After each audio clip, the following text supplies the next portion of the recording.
بسم الله الرحمن الرحیم. السلام علیکم. نن تاسو ته ما نن مفتی منیر شاکر صاحب ویډیو درته پلی کوم. تاسو په خپله سوچ وکړئ چې موږ خو الحمدلله مسلمانان یو، خو دا مولیان څوک سوی او څوک سوی نو نه پوهېږو چې د چا خبرې صحیح دي د چا غلطې دي. دا فیصله تاسو وکړئ. او دا یو د منیر شاکر یو ویډیو ده، زه تاسو ته پلی کوم. انشاءالله په دې باندې تاسو سوچ وکړئ او انشاءالله د دې نه علاوه نور ویډیوګانې به زه تاسو ته لیږم. او مطلب دا چې په علم کې زموږ هم څه اضافه وشي، تاسو ما ته په کومنټ کې تاسو وایئ چې یاره دا د دې دا خبرې څنګه دي. نو زه تاسو دا ویډیو وګورئ، بیا به دستو خبرې کوو انشاءالله. پرون مې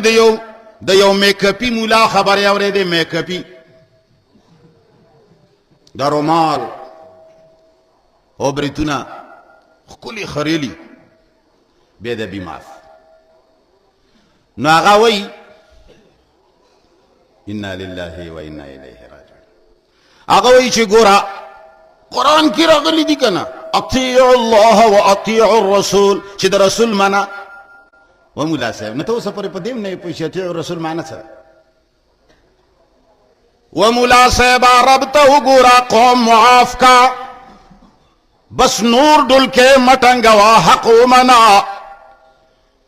کم ځای ته دې ورسولو مسلمان، یو نیم عرب مسلمانان دي، خود دومره غوني یهودو مقابله کوله. مولا صاحب دې ځای ته تا ورسول، یو نیم عرب څه د پاسه مسلمانان دي،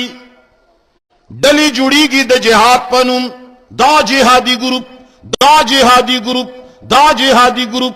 د جهادي ګروپونه جوړیږي، مړي په خپل منځ کې کوي، یهودو نسوارا وجلې.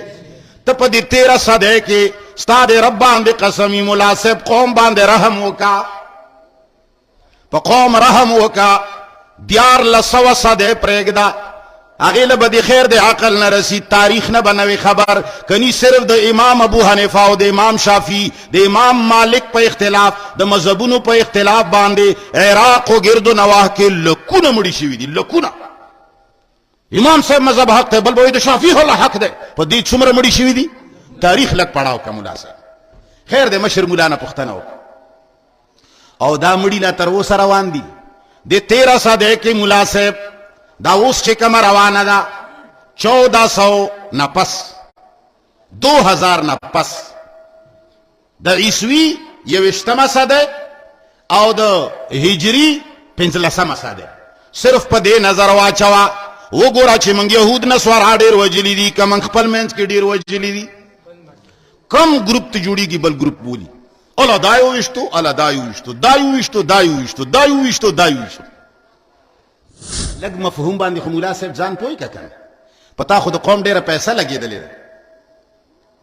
سعودي پورې موږ لیږلی، موږ قوم لیږلی، ډبره رومال هم درته قوم اخیستی دی، دا میک اپ چې کوي دا سامان هم درته د قوم اخیستی دی چې دا کم قوم ګمراه کوي. او دا کومه دویمه ښځه دي چې کړې ده دا هم دې د قوم لور کړې ده. تا له امي در لیږلې وه چې قرآن ورته وښایه، ته پرې مین شوې، نکاح دې کړه ځان له. مولا صاحب دا ټول هر څه چې ته کوې دا په دین په نامه کوې. تا له در لګلې و چې قرآن ورته وښایه، ته پې مین شوې ځان له دې نکاح.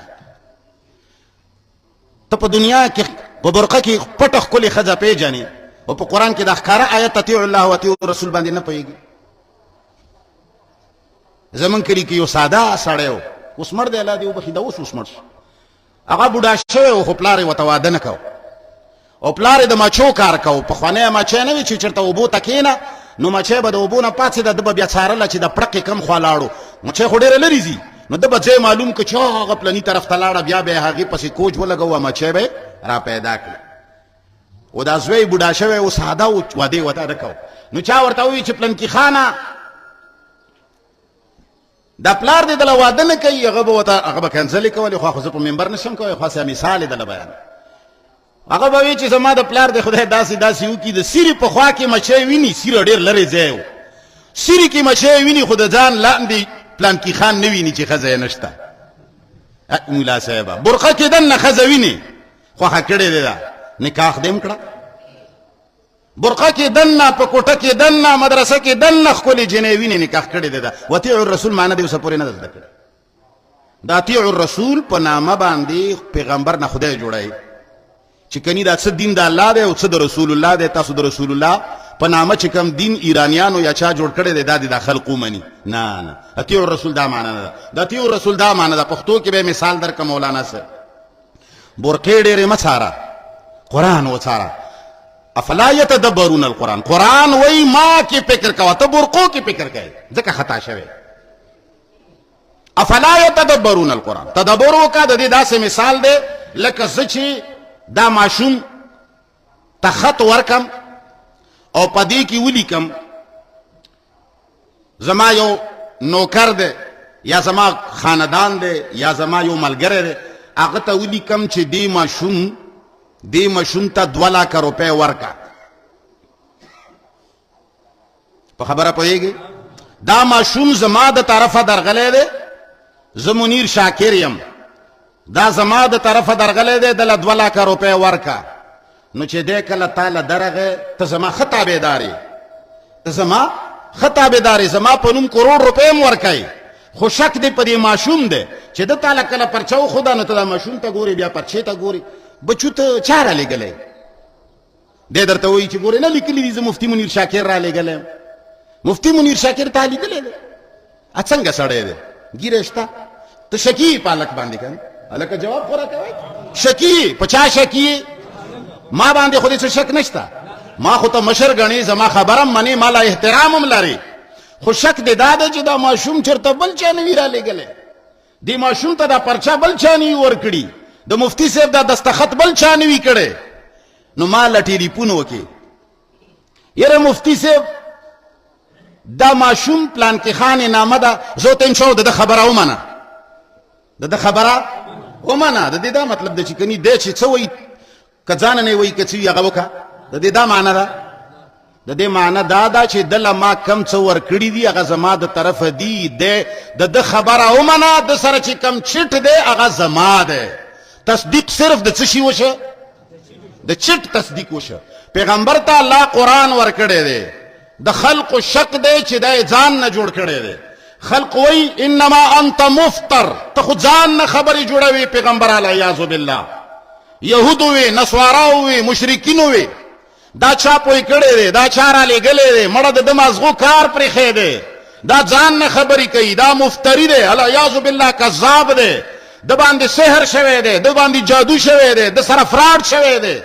خلک کنفیوز دي چې دا دی څه وایي دا ده چې څه راوړي دي څه شی راوړی دی صرف قرآن نه صرف قرآن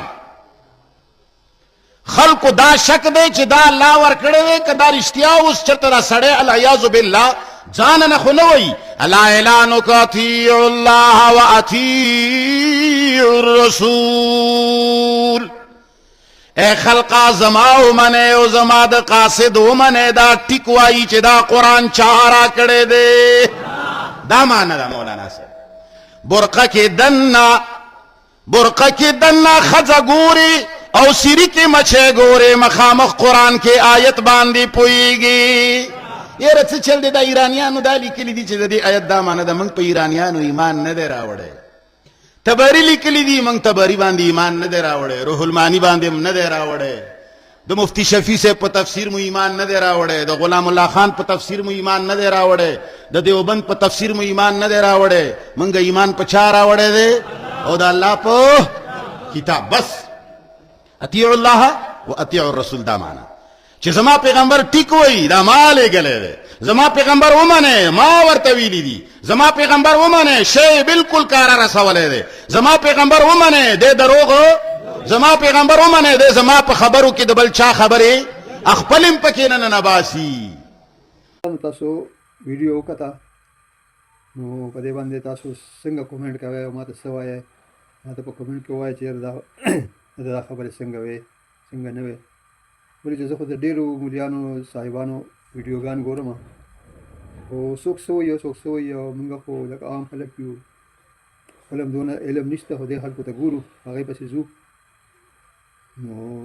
نه پوهېږو چې څه وکړو څه ونه کړو بهرحال تاسو ویډیو وکړه او تاسو خپل رائے مال راکړئ ستاسو سره د خدای په امان